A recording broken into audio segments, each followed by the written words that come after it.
Heather Desjardins, who is our keynote speaker for the evening. I'm so thrilled that Heather is here tonight. Heather is the founder of the Open Door Educational Services, which provides educational and learning services to many, many children through a wide network of service providers. Heather was the 2019 Bootstrap Founder of the Year Award winner.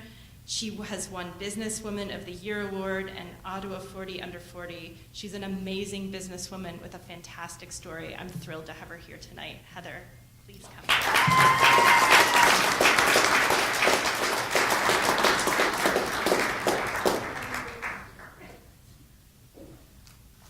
you so much. So, you know, it's funny. When you're a teacher and you reach the position of head of special education, people think you should feel lucky to have reached that point. You wouldn't just walk away from it. But I did. Now don't get me wrong. I was absolutely blessed to have a job that was so close to my heart. My days were spent with the rewarding experience of helping students with learning disabilities like dyslexia. But somewhere along the way, something started to shift. See, I was always researching, finding out new ways to be able to help my students. But as I studied, I kept uncovering increasingly upsetting realities. Things like just how many students with learning disabilities are never identified. And of those who are identified, only a fraction actually receive help that works with the way that they learn. Students with undiagnosed learning disabilities, that can lead to dropouts, unemployment or low income, and severe mental health struggles. Heather, just to name a few. Back to you what you're saying. Can you guys hear me? I don't want to block the, maybe I'll move this a You can little. take the I'm not mic out. blocking. You can hold the mic if you want, it comes out. Are we good? Can you guys hear me? Ah, all right, there we go.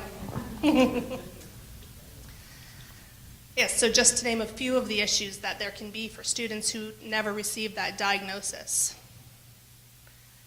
One day, it was just this switch that flipped. I knew the path for so many struggling students could be changed with just a little bit of support, awareness, and the right kind of programming. That's when I knew I had to leave the job that I loved so much and start my business. And it was scary. Has anyone here ever had one of those moments where you just know there is something you have to take on, even though it is going to put you so far out of your comfort zone that your comfort zone is just going to be a tiny little blip on the horizon behind you? I can see some of you know exactly what I'm talking about, and it's scary. Well, there are a lot of ups and downs for surviving the entrepreneurial journey. Survival tip number 1, you have to know your why. Maybe your why is your reason for starting your business, as it was for me, but maybe you started your business for more practical reasons, like you lost your job and you need a source of income. There is nothing wrong with that, but you do need to have or create a why that can be that North Star, a goal ahead of you to be striving towards. And even more importantly, your why has to be something that matters to you, something that matters enough to sustain you through those hard times that are going to inevitably come. All right, so let me tell you what happened next. So I gave my notice, I left my job, and I immediately figured out I had no idea what I was doing. I threw myself into my computer chair researching how to start a business. I bought How to Start a Business for Dummies. I bought How to Start a Business for Canadian Dummies. It's true. Well, then I found a local resource that we've already mentioned, Invest Ottawa. Can you imagine how thrilled I was when I figured out I didn't have to do this all on my own? Is there anyone here from Invest Ottawa? Ah, yes. Love you guys, honestly. I went to those workshops like my life depended on it. I was there 5 days a week, sometimes twice a day. Survival tip number 2, keep your eyes peeled for help along the way. So at Invest Ottawa, the workshop instructors, the staff, even the fellow learners were amazing resources. And I was very fortunate to be paired with the late Peter Stewart for a mentorship session. What a difference that session made in shaping my path. He said he could give me 1,000 tips, but he wasn't going to. He didn't want to bury me in a slew of advice, so instead, he said he was going to give me one single piece of advice. Want to know what that was? He said, you have a goal to help as many students as possible. And you are going to be incredibly tempted in these early days to personally take on and work with as many students as you can, because that's what's going to lead to the most personal revenue the most quickly. But he said, do not do that.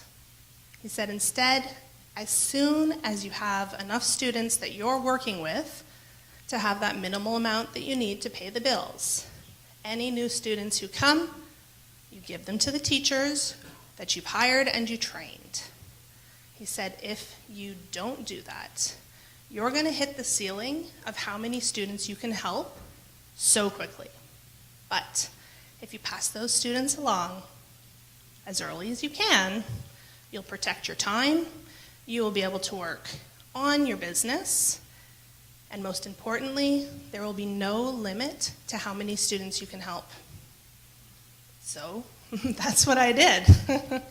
And I was very tempted many a time to continue personally taking on students, but I knew that wasn't going to serve the true goal for starting my business. Remember that all-important reason why? Refer back to tip number 1. I had a goal to help as many students as I could, and my mentor helped me get my eyes off of that space 2 feet in front of me and to focus back up on that North Star goal. How would things have been different if I hadn't taken the time to set up that meeting, if I hadn't reached out for help? There's no way to know, but I do know I use the idea behind that one piece of advice in every major business decision that I make. So on your journey, you need to keep your eyes peeled for people who can help you along the way. And it doesn't have to be a formal mentor-mentee situation.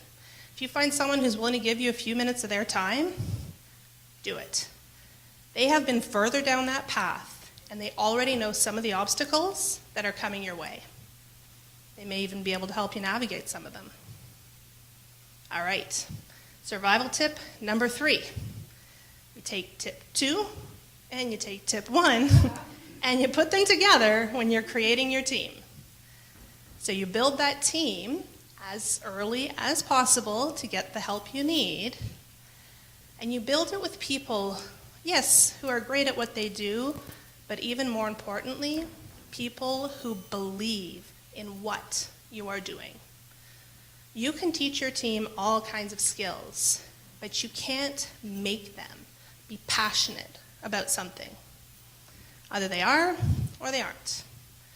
But if they are, they will bring something priceless.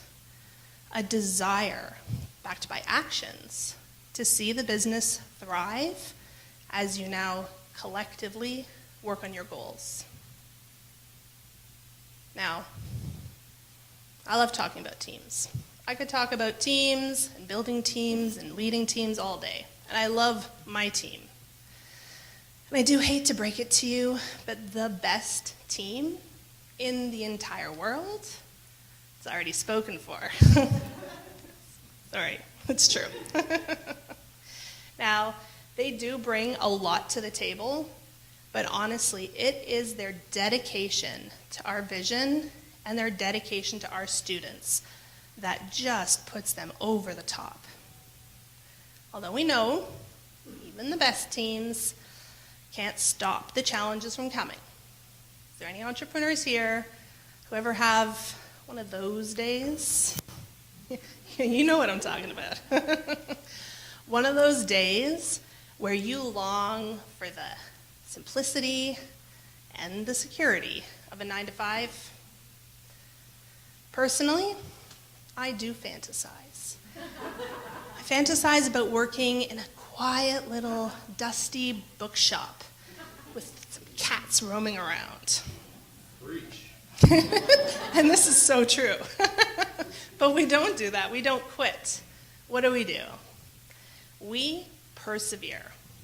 We pull ourselves up by our bootstraps, sometimes pulling so hard that they rip right off, but we don't give up. It has been 10 years since that switch flipped and I started the Open Door. Today, we've helped over 1,000 students spanning 3 continents learn how to read and spell. The journey has not been easy, but I am grateful for every step of it because it's brought me to where I am today. And remember that if you have a passion and it's enough to drive you to take action and you have your why, even if you don't know your how, you take that leap and push through the obstacles. You keep your why front of mind, seek out help along the way, and you build the team who shares your vision.